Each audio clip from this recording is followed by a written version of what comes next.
You are listening to episode number 45 of the Secondary Science Simplified podcast.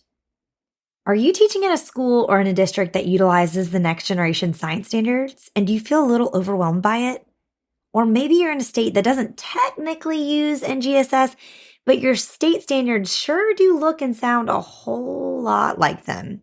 As I found that most do. I've done a lot of research, and even recently I read every single state's standards for the new curriculum I'm writing right now, and most states' standards are eerily similar to NGSS. Either way, you may be expected to use phenomena to engage your students, and you might feel overwhelmed with what to do and how to get started. Personally, I don't love the NGSS. I feel like people who write standards, whether for the entire nation or a state, are trying to make it harder on us. They're trying to incorporate as many of Bloom's taxonomy as they possibly can, and making the standards clear is not a priority for them. But I'm not going to go on a tangent about this, but I will say this. I do love how the NGSS encourages teachers to use phenomena to engage students. And in today's episode, I'm going to share what phenomena are and what they aren't, why I love using them, but purposefully don't structure my units around them, tips for how to get started, and of course, a few really specific examples for you of my favorite phenomena. So let's get started. This is Secondary Science Simplified, a podcast for secondary science teachers who want to engage their students and simplify their lives. I'm Rebecca Joyner from It's Not Rocket Science. As a high school science teacher turned curriculum writer, I'm passionate about helping other science teachers love their jobs, serve their students, and do it all in only 40 hours a week. Are you ready to rock the time you spend in your classroom and actually have a life outside of it? You're in the right place, teacher friend. Let's get to today's episode.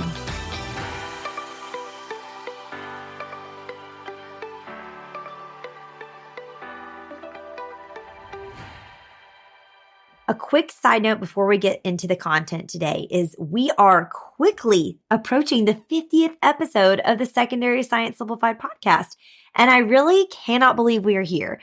So to celebrate 50 episodes, I'm going to do an Ask Me Anything sort of episode.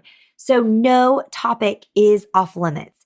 We can talk about teaching, science-specific things, family, organization, house hacks, anything you want to know about. Let me know. I would love to hear from you. I want to answer your questions. So you can just shoot me a DM on Instagram. That's a super easy way to get in touch with me at its.not.rocket.science.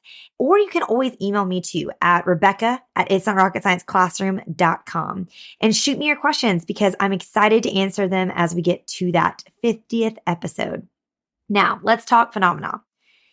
At this point in time in which I'm recording this, the majority of states in the United States are either one, using the next generation science standards, or are using their state's own standards that are really, really similar to NGSS. There really are only a handful of states that do something entirely unique.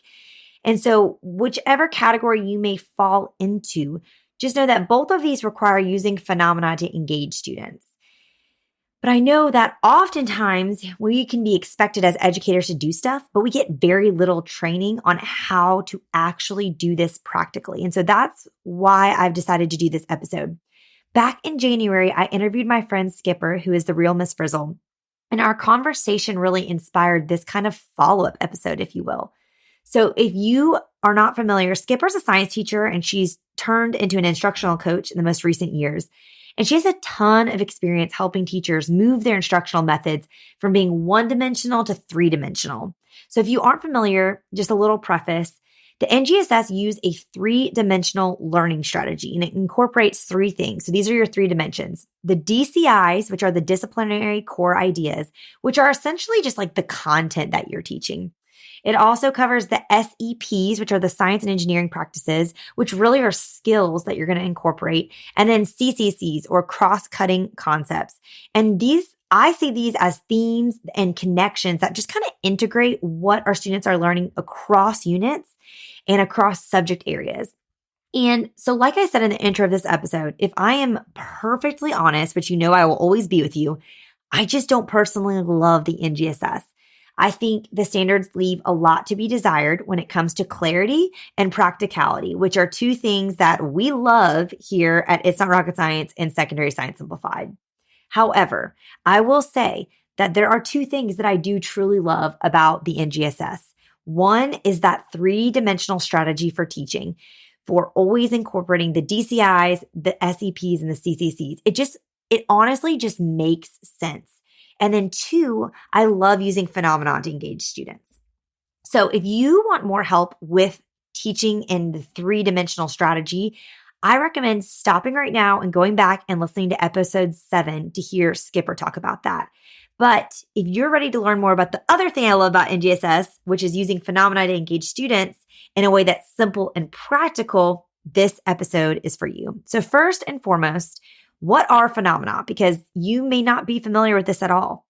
So according to the nextgenscience.org website, phenomena are defined by them as observable events that occur in the universe that we can use our science knowledge to explain or predict.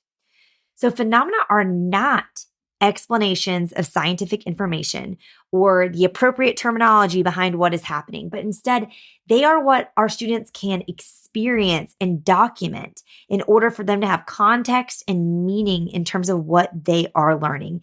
And the NGSS kind of give us 3 categories in which these phenomena can fall into. So you have kind of anchoring phenomena, which would really anchor and provide focus for your entire unit. There are investigative phenomena, which are used kind of along the way as you're teaching to focus and provide meaningful context for maybe a specific instructional lesson or a sequence that you're teaching. And then there are everyday phenomena, which relate anchoring and investigative phenomena to personal experiences that our students may have. And so here's why I love using them, and I would use them whether I was in an NGSS school or not. And it's, to simply put it, phenomena engage students. The title of this episode because it's just true. 99.9% of our students' questions really boil down to a phenomenon that they don't understand. So let's use our students' questions to guide how we teach our classes. Honestly, this is how learning has always happened historically. And this is really the true nature of science. It's making observations, asking questions, collecting data and information to try to answer those questions, and then trying to come up with answers and conclusions that are backed by data and evidence that we found. This is literally what science is. And phenomena truly just set us up to do that really, really easily. I think this is like one of those things in education that we've made like a big thing, but it's probably something you're already doing in a lot of ways. It's kind of what I think about CERs, which is another tangent that you didn't ask me to go on.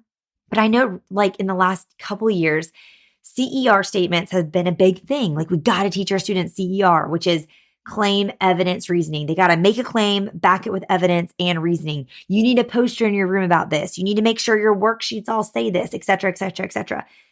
And I remember when this kind of shift happened and I was so perplexed because I was like, aren't we all already doing CER? Like literally science is CER. It just may not have like the pretty acronym every single time, but like every time you're doing a lab or every time you're asking students an open response question, most likely you're asking them to make a claim and back it up with evidence and reasoning. And of course, I love how it simplified things. You can totally have the poster and the visual, all of that.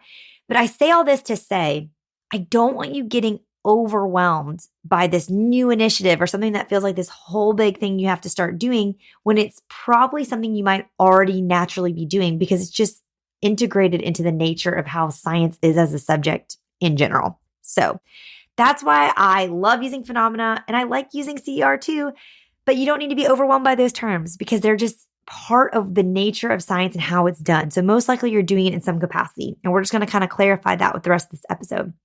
Now, one thing I want to say is that I purposefully don't structure my units around my phenomena. And I'll tell you why. I think there's a big misconception for teachers surrounding phenomena-based teaching. And it's that we have to throw out every instructional resource we've ever used and we have to revamp our units entirely around these phenomena. And this is not the case. Can you do this and be successful? Absolutely. But do you have to do this in order to use phenomena to engage your students? Definitely not. Again, Phenomena-based teaching has been around for decades. I think back to every textbook I've ever seen for science. Pretty much starts out each chapter with some sort of phenomena. There's some sort of like real world example or some sort of little story that they tell to engage students at the start of the chapter before it gets into the content. And then the content in the chapter refers back to that initial story or that initial phenomenon. So this is not like a new thing. This is how science has been done forever and ever. Now, just like I've never taught with a textbook because I don't want to have to be forced into such a structured thing, I also don't force the structure of my units around specific phenomena. Instead, I have a running list of phenomena relevant to each unit that I teach. So if you own any of my units whatsoever, if you go into the implementation folder, there will be a PDF in there called NGSS Alignment Guide. And I started off with a list of different phenomena that I've used. And then I also have like a chart that shows how the different instructional resources incorporate the SEPs and CCC. So that is there for you. But I also, much more informally, I just have a note on my phone for every class I've ever taught. And I just keep a running list there of different phenomena to engage students. Because what I have found is using phenomena is most effective when the students have a role in the phenomena selection process. When the phenomena we are using is both relevant and meaningful to our students, we will find that they are much more engaged in them. And that's the whole reason we're using phenomena, right? So my best ideas for phenomena have come from the questions that my students have asked year after year. And again, I just keep a running list of these on my phone and I pull from them in future years. This is truly the simplest way to gather ideas for phenomena without spending hours on Google or in the NGSS teacher Facebook groups or trying to convince your admin to buy you an NGSS specific textbook line so you can use their phenomena. You can totally do all of those things, but I want you to feel like this is much simpler than it's been made out to be for you. So again, I will share a few of my favorites at the end, but my number one advice is to listen to your students and the questions that they ask and use those as the phenomena that are going to guide your instruction and to guide the discussions you're having around the instructional resources that you are using with your students. And go ahead and start this right now, mid-year. Start a list of on your phone of good questions they've asked or of questions they've asked in the past. Another thing I like to do is if we are in a lecture, because oftentimes that seems to be when students kind of ask their questions is while we're learning about something new in lecture and doing that direct instruction, a question will pop up. If it's a good question, I'll go right then and there and in my slide notes for whatever we're lecturing on, I'll write it down there too if I don't want to pull up my phone. And that way I have it in the future too to bring up if no one asks it again, but it was a good question, I want to talk about it. So I definitely recommend doing that. Now, how do we get started using them? As always, I'm all about making your job easier and not harder. So my best advice is to start small and start simple. I think the easiest phenomena to start incorporating are the investigative phenomena. So most likely you already have at least one lab activity or investigation in every unit you are teaching. And pretty much every lab is innately designed around students investigating an observable event, which is the definition of a phenomenon. You can use that to provide focus and meaningful content for your students that you then refer to as you maybe move on to explain the phenomena and direct instruction after you do the lab.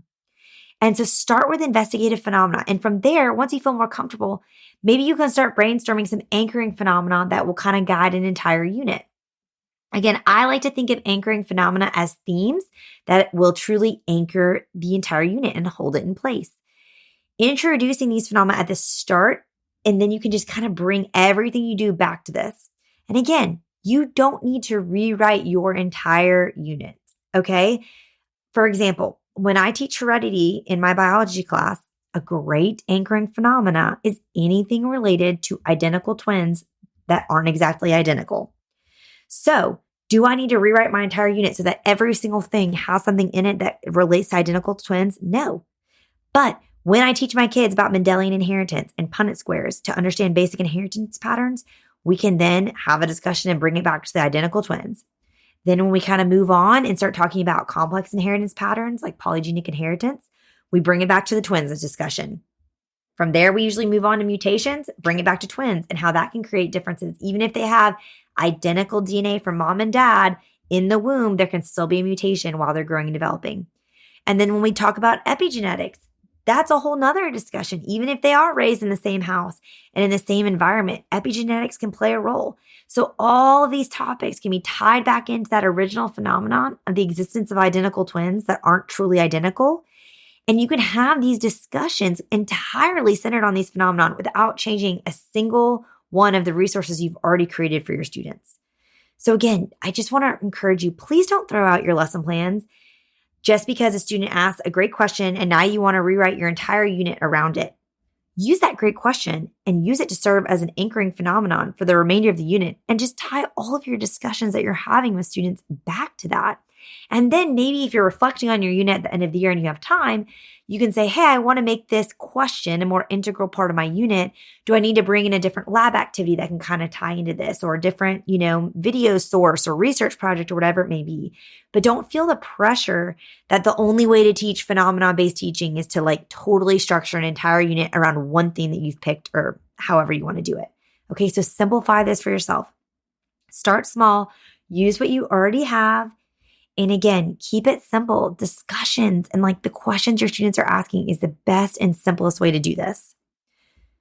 Now, as I promised, the people who ask about this in my DMs, I will share some of my favorite phenomena with you because I know many of you have spent many hours desperately looking for ideas on the internet, and I totally get it. But again, I'm going to say it one last time. I truly think the best ideas come from the questions and the things your students ask about. But here are just a few of my favorites. I'm just going to share 2 for each subject, and then you can head to a blog post that I have about this that I'll link in the show notes, and you can read a little bit more. And again, if you have any of my units, you're getting way more than 2 for each unit. You're getting several suggestions for each unit of what you can do. And you should add to those lists too as you teach it and based on what your students ask you. But okay, my favorite examples. One for biology. One great everyday phenomenon you can use is this statistic, and it's from cancer.gov, which I'll link in the blog post that's in the show notes. But cancer.gov, which is a great website for finding up-to-date statistics about cancer, believes that by 2030, worldwide cases of cancer are expected to increase by 50%. And I quantify this statistic as an everyday phenomenon because most likely every student in your classroom knows someone very personally or even peripherally in their life that's experienced cancer.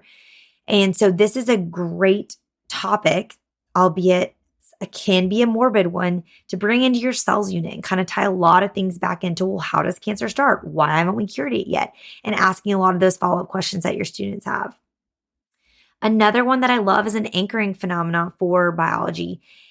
Every day around us, your students are seeing a vast array of living things, and they're all so different from one another. You can look at a human, a banana, a puppy, and a bacterium and think these are all so different. And yet they all have the exact same instruction manual, if you will, of the A, T, C, and G nucleotides. And so you can ask your students, how is it possible for only 4 different ingredients, so to speak, to make such broad diversity in all the living things that exist? And so that's a great kind of pondering thought and observation about the world that can anchor, your entire genetics unit. Another biology one I love, I said I would do 2, but I can't not do 2 for biology because, I love bio so much. But I love, this is an investigative phenomenon. One of my all-time favorite resources I've ever used with my students, and it's a favorite every year with them, is Ecosystem in a Bottle. And it's where students have 2 2-liter bottles. One is going to be an aquatic ecosystem and one's a terrestrial, and they have to figure out how to connect them in a closed system so that the living things in them, the plants, the cricket, the goldfish they get, that they can live for 30 days. And students design these and they make observations, and it's awesome. And it's all based on the idea, the phenomenon, the observable fact backed by evidence that Earth is a closed system, meaning matter and energy must cycle through living and non-living things since Earth is closed. And again, there can be points that can be argued there as well, but there's so much you can do with this. And I love to use this to really be the foundational engagement strategy for my entire ecology unit. Okay, let's talk about some other subjects. I know you're all like, we don't all teach biology, Rebecca. Anatomy, there are so many different phenomena. Pretty much any disease can be used, but other things too. I love as an anchoring phenomenon in my support and motion unit, which is when I cover muscular and skeletal systems, to talk about the effect of zero gravity on astronauts. It's also just a cool, like, cross, curricular way to bring in some earth and space science stuff into your anatomy class. Another thing I find fascinating as an everyday phenomenon is the wellness industry. It is believed that $3.72 trillion were spent in the wellness industry between 2013 and 2015. And I can't even imagine what that number is now with current years. And so I think that's a foundational thing that every student can relate to and be like, okay, let's talk though. Like, there's all these different trends and all these different things that we chase after, but what's really the most effective and healthy way to lose weight or to gain muscle or, whatever it is that you're trying to achieve. I think that's a really, really fascinating thing to look at, especially as you're teaching your students about the anatomy of the human body. Another one I love that's an everyday phenomenon is looking at the heart of different athletes and looking at how exercise affects your heart, whether you're a runner or a swimmer, or, maybe you do the ultimate street fighting or whatever that's called, And I have a great article about this from the New York Times that I'll link in that blog post as well. But that's another great thing to kind of observe. Anatomy just lends itself to these. There's so many that'll come up, and I'm sure your students will ask you so many great questions you can use. Okay. And now my physical science teachers, which a couple of these can be used for chemistry or physics too, if you don't teach just physical science specifically. But great everyday phenomenon is roller coasters. They are just magnificent feats of engineering and design. And you can talk to your students about the physics behind these. You can do a pendulum lab activity to mimic the Viking ship ride that so many have been on. And there's so many things you can bring in here to kind of connect that to your students. I also love talking to students in my electricity unit about, when they've ever been blow drying their hair before school and, mom's cooking breakfast and then, the microwave's running and the oven and then the lights go out. Why is this happening? And this is a great phenomenon to bring in a discussion of circuits. There's so many things you can do for that. And then one last one I'll say, I said I was only going to do 2, but I can't stop. I'm sorry. I just get so excited about this. But I love, this is for chemistry, law of conservation of matter and how matter is never created or destroyed. But you do that classic popcorn lab where, you have students take the mass of popcorn kernels, then they pop the kernels, they take the mass again, and some of it disappeared. Where did it go? This is in my matter unit, and you've probably seen it 1,000 times on Google. You probably did it yourself in middle school or high school. This is such a great investigative phenomenon to kind of introduce the law of conservation of matter, talk about chemical changes, talk about physical changes, talk about why it appears to disappear and how that can't really be the case. There's so many great discussions that can come from that as well. So I hope you found these helpful. I hope you feel less overwhelmed and more equipped to use phenomena to engage your students this school year because of listening to this episode. And just a reminder, I would really love to hear your questions for the upcoming 50th episode of the Secondary Science Simplified podcast. So if you could shoot me a DM on Instagram or email me whatever questions you have, I would love to answer them. And as always, thank you for listening to today's episode. You can find any links that I mentioned in the show notes at itsnotrocketscienceclassroom.com/episode 45. All right, teacher friends, that wraps up today's episode. If you're looking for an easy way to start simplifying your life as a secondary science teacher, head to itsnotrocketscienceclassroom.com/challenge to grab your classroom reset challenge. And guess what? It's totally free. Thanks so much for tuning in, and I'll see you here next week. Until then, I'll be rooting for you, teacher friend.